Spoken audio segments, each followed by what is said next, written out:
Merci. Bonjour.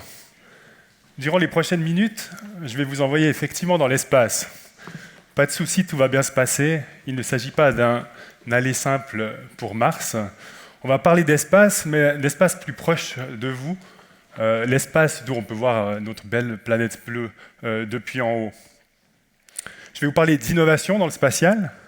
Je vais vous parler d'accès à l'espace tel qu'il est actuellement et comment nous le voyons dans le futur.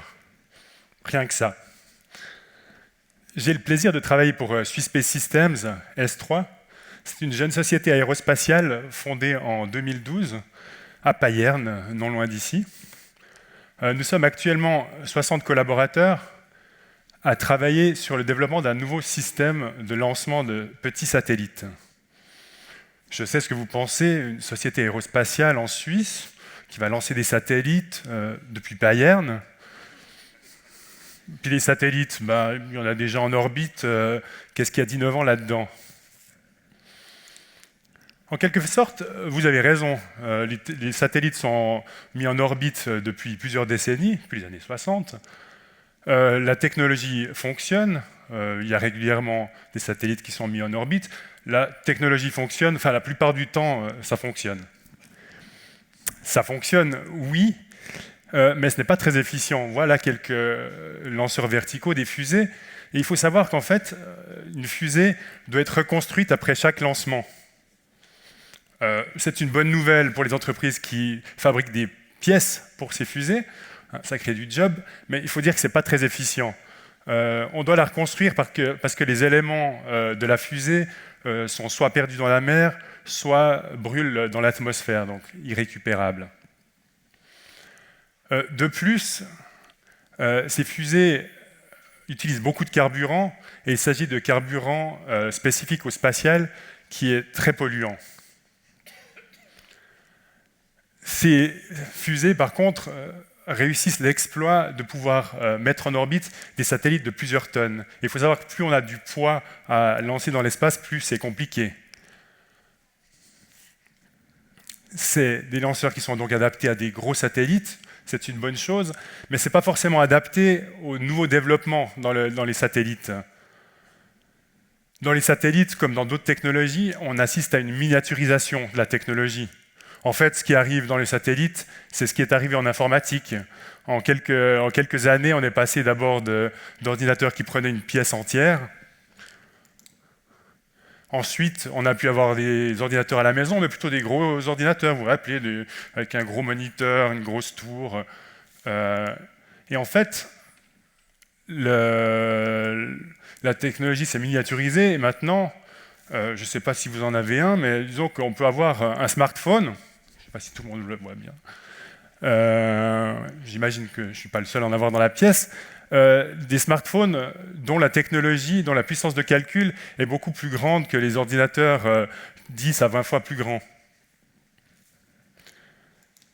Donc dans les satellites aussi, on a une miniaturisation, ce qui veut dire qu'avec des satellites plus petits, on peut faire beaucoup plus, avec des satellites plus petits et plus légers.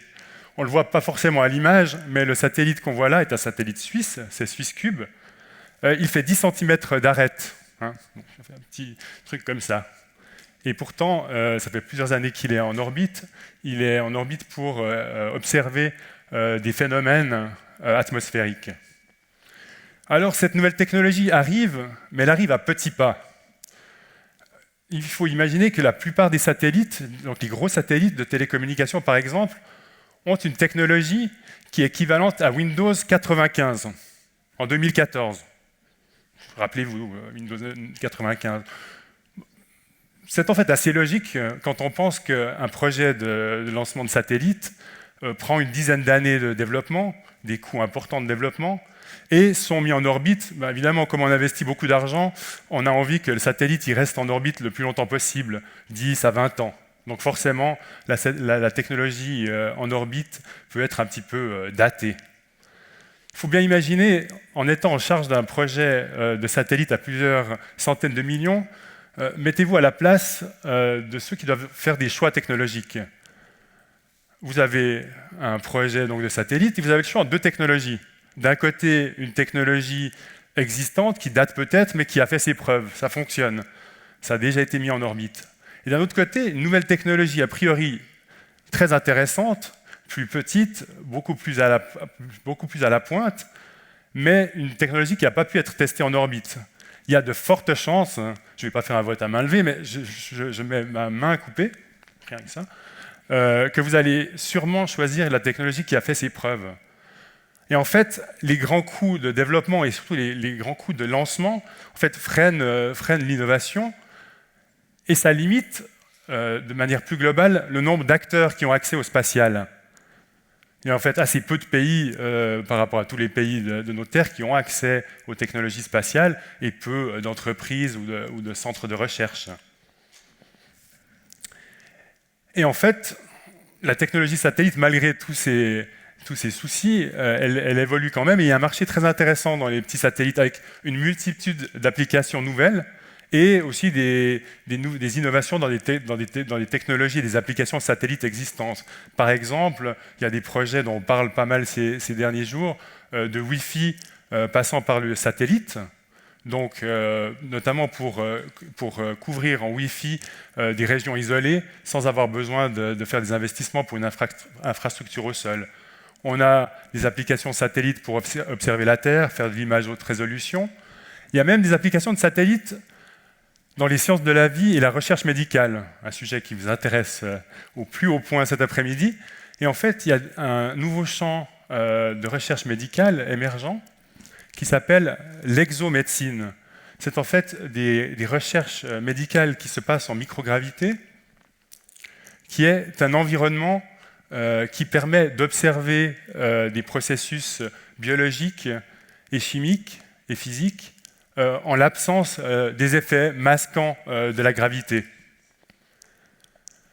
Il y a même des applications satellites où on pourrait envoyer des satellites en urgence, c'est-à-dire envoyer rapidement un satellite en orbite pour, par exemple, observer une zone sinistrée, ce qui permet de donner des images en temps réel aux associations humanitaires qui doivent aller sur le terrain pour régler une situation de crise.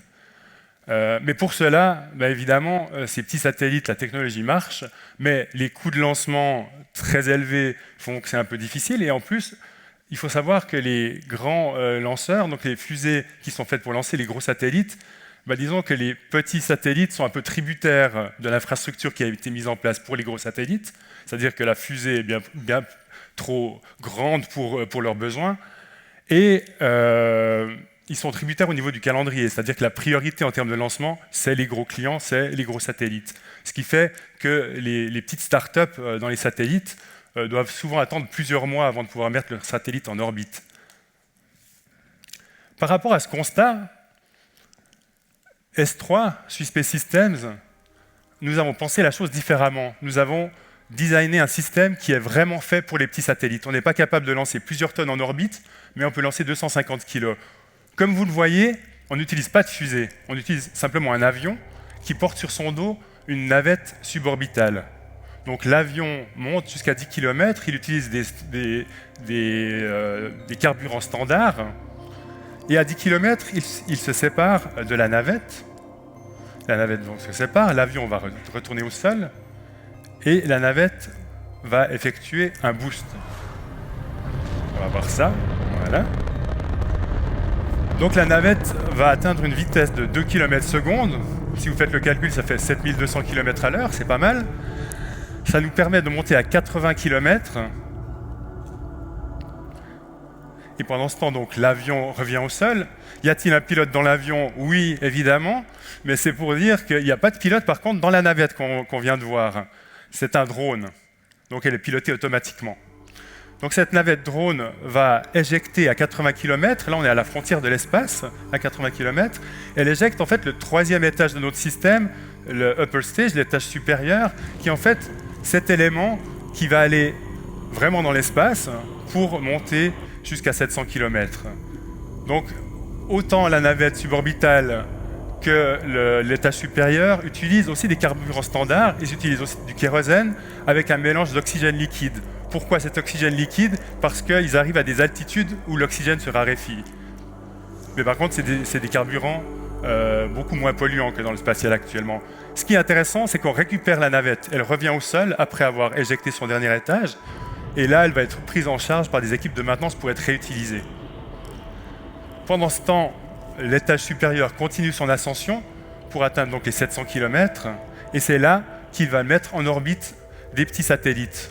Il peut mettre en orbite un satellite de 250 kg maximum, c'est le maximum de poids qu'on peut mettre en orbite, ou il peut lancer plein de petits satellites. Il faut savoir qu'il y a beaucoup de satellites qui font 1 kg, des CubeSats d'1 kg, voire même moins, des nanosatellites. Donc on a vraiment cette flexibilité. Là, on voit des tout petits satellites qui sont mis en orbite par notre système. Donc en fait, notre système est très flexible. On l'a vu, on n'a pas besoin d'une grosse infrastructure au sol, ce qui fait qu'on a besoin d'une piste d'aéroport pour opérer notre Airbus. Et ce qui nous permet en fait de pouvoir opérer depuis différents endroits du globe. On n'a pas une infrastructure fixe. Là, c'est plutôt nous qui nous approchons des clients. On va faire des lancements pour l'Europe en fait, depuis les îles Canaries, qui sont intéressantes au niveau de l'endroit géographique. On va aussi faire des lancements depuis la Floride, au Kennedy Space Center. Et il y a d'autres possibilités qu'on a pour opérer. Notre système est très efficient, parce que vous l'avez vu, on récupère en fait les deux éléments principaux de notre système en termes de volume. L'avion, évidemment, qui revient au sol après avoir éjecté la navette. La navette revient aussi au sol, comme on l'a vu. En fait, le seul élément perdu, il faut quand même le dire, c'est l'étage supérieur. En fait, après avoir mis les satellites en orbite, il va redescendre pour brûler dans l'atmosphère, mais il ne va pas produire de débris. Mais ce n'est pas possible de le récupérer, c'est peut-être un peu le seul désavantage. Bon, on va peut-être travailler dessus. Cette efficience fait en fait qu'on est beaucoup moins cher. On est 4 fois moins cher pour lancer ces satellites. Et ça va vraiment permettre à de nouveaux acteurs d'avoir accès au spatial, de pouvoir lancer des satellites, ce qu'ils ne pouvaient pas faire jusqu'à maintenant. C'est une bonne idée. Mais pour la réaliser, évidemment, c'est tout un challenge. Les coûts dans le spatial, je l'ai dit, sont très élevés. Et en fait, historiquement, c'était plutôt des organismes gouvernementaux qui le faisaient. Maintenant, on voit en fait des entreprises privées dans le spatial. Donc, S3 est un exemple suisse et européen. On a aussi des entreprises américaines dans le spatial. Et pour nous, pour une entreprise privée, évidemment, il faut être efficient pour pouvoir réussir. On recycle des éléments dans notre projet.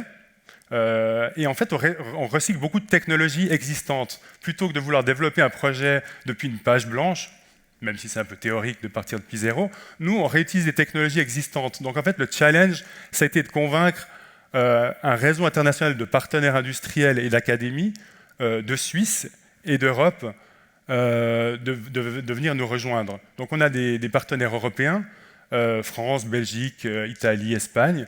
On a des partenaires américains, on a même des partenaires russes. C'est nos partenaires russes qui nous fournissent des moteurs. Et en fait, toutes ces technologies nous permettent d'avancer plus vite. On a été fondé en 2012. On a commencé le kick-off d'ingénierie en 2013. Et en fait, on va déjà finir la phase de R&D en fin 2015 pour ensuite construire la navette, construire les différents éléments, l'assembler, intégrer et tester en Suisse avant de pouvoir aller faire des vols tests dès 2017 pour lancer des satellites en 2018. Alors, ce n'est pas demain, mais c'est quand même très court comme calendrier pour le spatial. Et en fait, on peut se demander, mais comment se fait-il qu'une jeune entreprise aérospatiale ait pu convaincre des entreprises de renom, je ne vais pas tous les citer, mais on a l'Agence spatiale européenne, on a Dassault Aviation comme partenaire, on a le groupe Thales. Comment ont-ils pu faire confiance à une jeune entreprise aérospatiale, suisse qui plus est? Quand on pense à la Suisse, on ne pense pas forcément au spatial, mais par contre, il y a des valeurs suisses qui ont été vraiment des atouts pour fédérer tous ces partenaires. Quand on pense à la Suisse, on pense à la neutralité, on pense à la confidentialité. Quand on est dans le spatial, on est dans la haute technologie, des technologies sensibles, donc la sécurité de l'information est très, très importante. On pense aussi haute technologie quand on pense à la Suisse. Tous ces partenaires nous permettent de gagner du temps, et en fait, au milieu de ce réseau de partenaires, S3 est l'architecte du système. On crée une navette, on va créer même des nouveaux métiers, en fait, puisque comme on réutilise notre navette, on va faire de la maintenance dans le spatial, ce qui n'existait pas jusqu'à maintenant, puisque les éléments ne pouvaient pas être réutilisés.